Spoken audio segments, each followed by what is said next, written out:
शहर के प्रमुख और पौष इलाकों में शुमार आरके पुरम सीट के विधायक अनिल शर्मा ने ऐसी ही मांग उठा दी। अनिल शर्मा ने नीलम पहलवान की मांग का समर्थन किया और खुद भी ऐसी ही मांग कर दी। शर्मा ने अपने विधानसभा के अंतर्गत आने वाले मोहम्मदपुर गांव का नाम माधवपुर करने को कहा है। शर्मा ने कहा कि अब समय आ गया है कि दिल्ली का पुराना गौरव लौटाया जाए। कॉर्पोरेशन से पास हो चुका है तो ये विधानसभा में भी पास हो। मैंने उनको विश्वास दिलाया वोट मांगने के समय कि हम जरूर इस मुद्दे को विधानसभा में उठाएंगे। तो हमने आज विधानसभा में मुद्दा लिख के दिया है। जैसे स्पीकर साहब हमें मौका देंगे, कल या मंडे को हम इस मुद्दे को उठाएंगे और उसका नाम चेंज करके मोहम्मदपुर से माधवपुरम करेंगे। नाम बदलने की बीजेपी विधायकों की इस मुहिम के साथ ही इस पर सियासत भी शुरू हो गई है। आम आदमी पार्टी ने इसे बीजेपी का सियासी शिगुफा करार दिया है। आम आदमी पार्टी का आरोप है कि बीजेपी दिल्ली में विकास का काम करने की बजाय लोगों का ध्यान इधर उधर के मुद्दों में उलझाने की कोशिश कर रही है। दूसरी तरफ दिल्ली बीजेपी के दूसरे नेताओं ने इस तरह के प्रस्तावों को समय की जरूरत बताया है। बीजेपी का दावा है कि सदियों पुरानी दिल्ली को उसके सनातनी रूप में लाया जाएगा। आपको तो बीजेपी का पता ही है, लोग काम तो करते नहीं, सिर्फ नाम पलटने की बातें करते हैं। तो बीजेपी सिर्फ नाम पलटने के ही काम करती है, तो उन्हें भी पता है कि काम तो कुछ करना नहीं है, नाम ही बदलने हैं, तो उसी पे वो लोग काम कर रहे हैं। उस अत्याचारी का नाम पर नजफगढ़ का नाम हटाकर वो व्यक्ति जिसने लोगों की लड़ाई को लड़ा, ऐसे नाहर सिंह का नाम रखने का जो प्रस्ताव किया है उसका मैं स्वागत करता हूं। और मुझे लगता है कि उन्होंने पहली बार में ही अपने विधानसभा में ये बहुत अच्छा मामला उठाया है। इससे पहले दिल्ली चुनाव परिणाम आने के साथ ही मुस्लिम नामों को लेकर सियासत शुरू हो गई थी। मुस्तफाबाद के विधायक मोहन सिंह बिष्ट ने इसकी शुरुआत की थी, जिसके बाद अब ऐसी ही मुहिम चलनी शुरू हो गई है।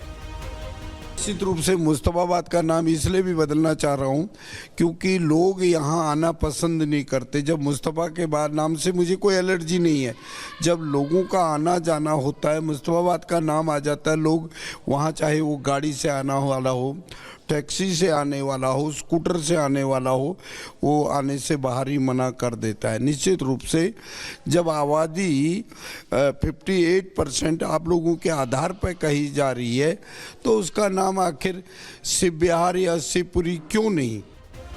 देश में शहरों और जगहों का नाम बदलने का चलन काफी पुराना है। यूपी के सीएम योगी आदित्यनाथ ने नाम बदलने का ट्रेंड शुरू किया था।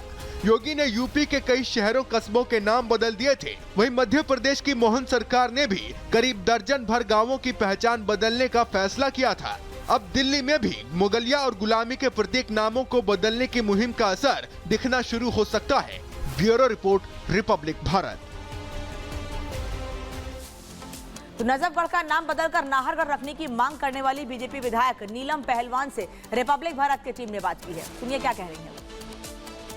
प्राचीन काल में अंग्रेजों ने मेरे नजफगढ़ क्षेत्र पर बहुत अत्याचार किए थे और हिंदुओं का कत्ले आम किया था और मेरे दिल्ली देहात के गांव को जर्जर हालत में पहुंचा दिया था।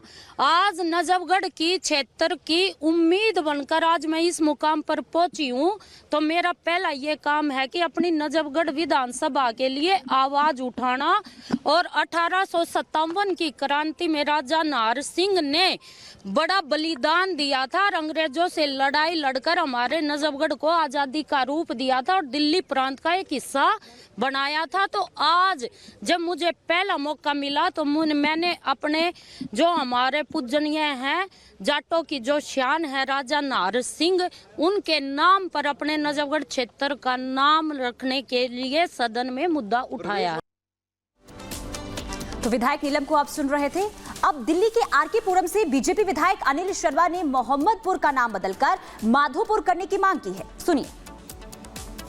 बीजेपी विधायक अनिल शर्मा जी इस वक्त हमारे साथ जुड़ चुके हैं। सर, आरके पुरम के अंतर्गत मोहम्मदपुर गांव आता है, उसका नाम बदलने की मांग आप कर रहे हैं, क्या कुछ वजह है सर? वहाँ की मैडम आरडब्ल्यू चाहती है, वहाँ की जनता चाहती है, वहाँ के सभी भाई बुजुर्ग चाहते हैं। विधायक के नाते जब हम एरिया में जाते हैं, वोट मांगने के लिए गए कैंडिडेट के नाते, तो लोगों ने डिमांड की कि कॉरपोरेशन से ऑलरेडी ये मुद्दा पास हो चुका है। तो जो कॉरपोरेशन से पास हो चुका है तो ये विधानसभा में भी पास हो। मैंने उनको विश्वास दिलाया वोट मांगने के समय कि हम जरूर इस मुद्दे को विधानसभा में उठाएंगे। तो हमने आज विधानसभा में मुद्दा लिख के दिया है। जैसे स्पीकर साहब हमें मौका देंगे, कल या मंडे को हम इस मुद्दे को उठाएंगे और उसका नाम चेंज करके मोहम्मदपुर से माधवपुरम करेंगे। सर, इस बीच अगर बात करें तो देखिए, जो विपक्ष के नेता जो अभी बैरिकेडिंग के बाहर बैठ करके धरना प्रदर्शन भी कर रहे हैं विधानसभा के बाहर, वो कह रहे हैं कि ये तानाशाही अपना रही है बीजेपी, उन्हें क्या जवाब देंगे आप? तानाशाही नहीं अपना रहे हैं। माननीय उपराज्यपाल साहब के अभिभाषण को बार बार रोकने की कोशिश करना, बार बार स्पीकर साहब ने इनको रोकने को कहा, मना करा कि आप बैठिए, आपके जो मुद्दे हैं वो उठाए जाएंगे, आपको समय दिया जाएगा, ये माने नहीं। 3 दिन का निलंबन हमारे जो दिल्ली विधानसभा के रूल के हिसाब से हुआ है। इन्होंने तो हमारे मेंबरों को 1-1 साल 6-6 महीने के लिए बाहर किया है। हमने स्पीकर साहब ने सिर्फ 3 दिन के लिए इनको बाहर किया है।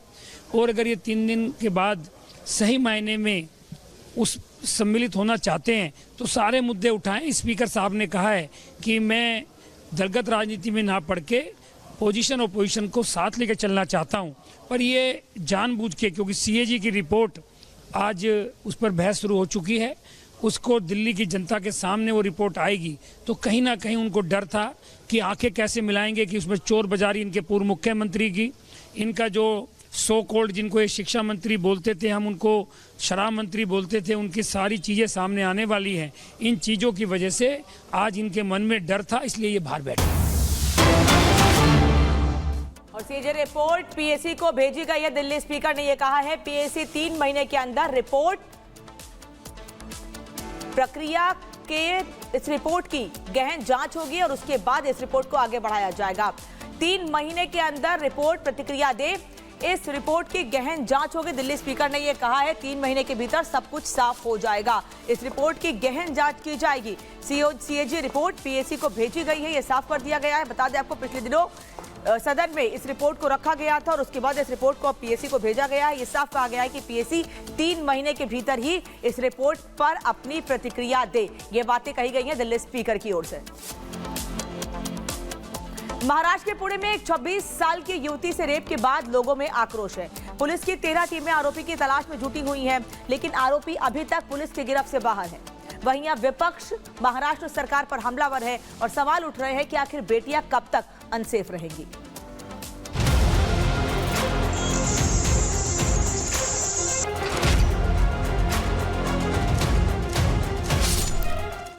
ध्यान से देख लीजिए इस शख्स को जिसने एक बेटी की अस्मत को तार तार कर दिया।